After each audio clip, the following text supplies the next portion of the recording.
course, the first issue that you have to face is you need someone to lead the committee.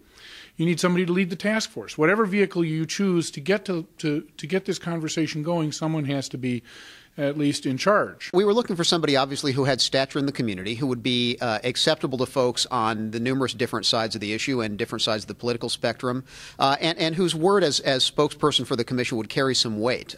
Governor Quie was our first choice. We sat down, and the suggestion was made, well, Governor Quie, if you'd be willing to do this, we could perhaps find a co-chair for you. We could do other things, so that you wouldn't have to do very much.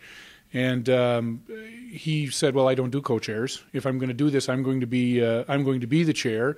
And he, in fact, was the chair. If there was any doubt about that, I made a suggestion at the first meeting that if the governor needed any help with respect to chairing the meeting or parliamentary issues or whatever, he should certainly, I'd certainly be happy to help. And his response to me was, if I need help, I'll call.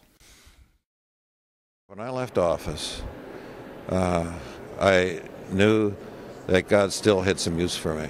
And I just figured if I could be open and sensitive to where that is. And so I just felt, here's something that's worthwhile that I can do. I still have my health, still got my brain working.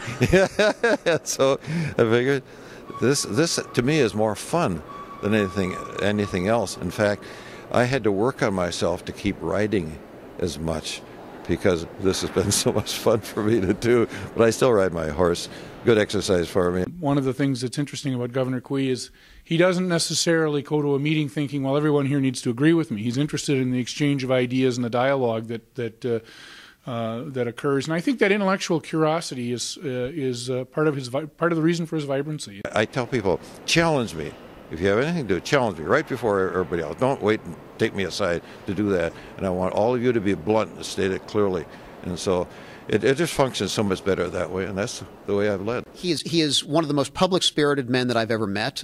He is very open-minded. He is very self-aware. It really was an honor to work with him. There are very few people in public service, Republican, Democrat, Independent, whatever, who I think can rise to the stature of public-spiritedness that Al Quie brings to the table.